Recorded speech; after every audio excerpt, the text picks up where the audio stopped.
जय श्री गणेश।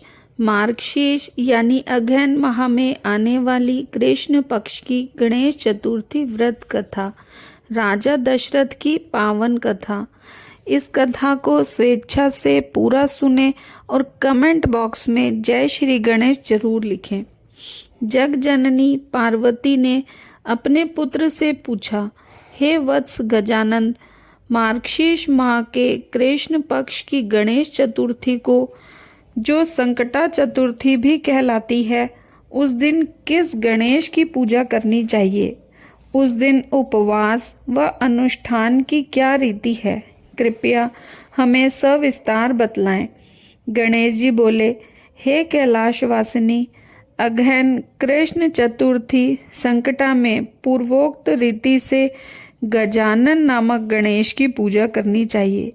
पूजन के बाद अर्घ्य देना चाहिए। दिन भर व्रत रहकर पूजनोपरांत ब्राह्मण को भोजन कराकर जौ, तिल, चावल, चीनी और घी का शाक बनाकर हवन कराएं तो वह अपने शत्रु को वशीभूत कर सकता है। इस संबंध में हम तुम्हें एक प्राचीन इतिहास सुनाते हैं। प्राचीन काल में त्रेता युग में रघुवंश में एक अत्यंत ही प्रतापी राजा दशरथ हुए थे। वह शिकार के बहुत शौकीन थे। एक अवसर पर उन्होंने भूल से मात्र पितृ भक्त एवं सेवक श्रवण कुमार का आखेट वन में कर वध कर डाला।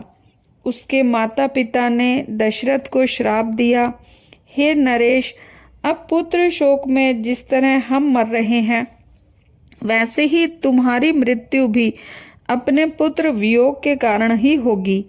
राजा इस शाप से अत्यंत ही विकल एवं चिंतित हुए। उन्होंने पुत्रेष्टि यज्ञ भी संपन्न कराया। फलस्वरूप उनके यहाँ भगवान विष्णु ने स्वयं उनके पुत्र श्री राम के रूप में जन्म ले लिया। भगवती लक्ष्मी जानकी के रूप में अवतरित हुई। बाद में श्री राम का जनक नंदिनी लावण्यमयी सीता से शुभ विवाह संपन्न हुआ। कालांतर में पिता के आदेश पर श्री राम ने अपनी भार्या सीता और अनुज भ्राता लक्ष्मण सहित 14 वर्षों तक वन में रहकर खरदूषण सहित अनेक असुरों का संहार किया।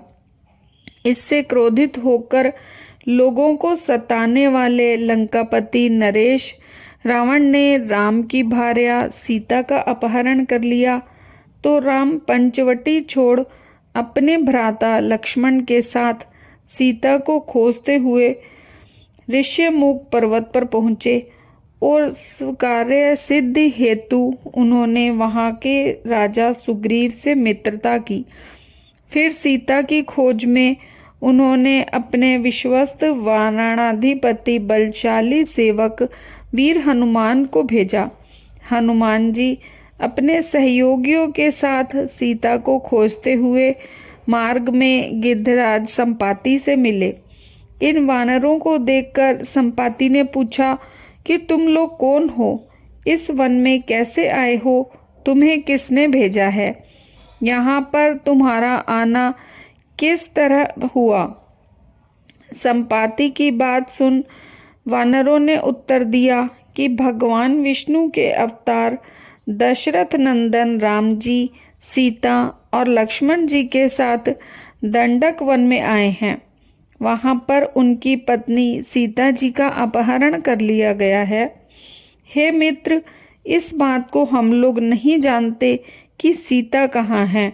उनकी बात सुनकर संपाति ने कहा कि तुम सब भगवान श्री राम के अनन्य सेवक होने के नाते हमारे मित्र हो।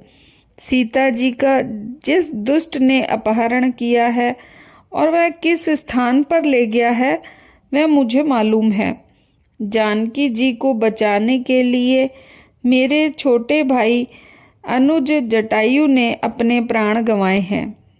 प्राण त्यागते समय उनकी जुबान पर श्री रामचंद्र जी का नाम था। यहाँ से कुछ दूरी पर समुद्र है और समुद्र के उस पार राक्षस नगरी लंका है। वहाँ अशोक वाटिका में शीशम के पेड़ के नीचे सीता जी बैठी हुई हैं। रावण द्वारा अपहृत सीता जी अभी भी मुझे दिखाई दे रही हैं। आप सब वानरों में हनुमान जी अत्यंत बलशाली और पराक्रमशाली हैं, अतः उन्हें वहां जाना चाहिए। केवल हनुमान जी में ही समुद्र लांघने का पराक्रम है, अन्य किसी में ऐसा सामर्थ्य नहीं है। संपाति की बात सुनकर हनुमान जी ने विनयपूर्वक पूछा कि हे संपाति, इस दुस्तर समुद्र को मैं किस प्रकार पार कर सकता हूँ? हमारे सब वानर उस पार जाने में असमर्थ हैं, तो मैं ही अकेला कैसे पार जा सकता हूँ?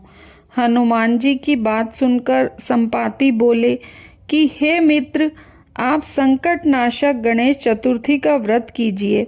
निसंदेह आप उस व्रत के प्रभाव से समुद्र को क्षण मात्र में पार कर लेंगे। हनुमान जी ने संपाति के आदेशानुसार इस व्रत को किया, जिसके प्रभाव से हे देवी, उन्होंने समुद्र को क्षण भर में पार कर लिया। इस संसार में इसके समान सुखदायक दूसरा कोई व्रत नहीं है। अंत में श्री कृष्ण ने युधिष्ठिर से कहा, हे धर्मराज, आप भी इस मार्गशीर्ष मास के कृष्ण गणेश चतुर्थी व्रत को कीजिए। आप इस व्रत के प्रभाव से अपने शत्रुओं को जीतकर संपूर्ण राज्य के अधिकारी बनेंगे। भगवान कृष्ण का वचन सुन युधिष्ठिर ने गणेश चतुर्थी व्रत का व्रत किया तथा इसके प्रभाव से अपने शत्रुओं को जीतकर निष्कंटक राज्य प्राप्त किया।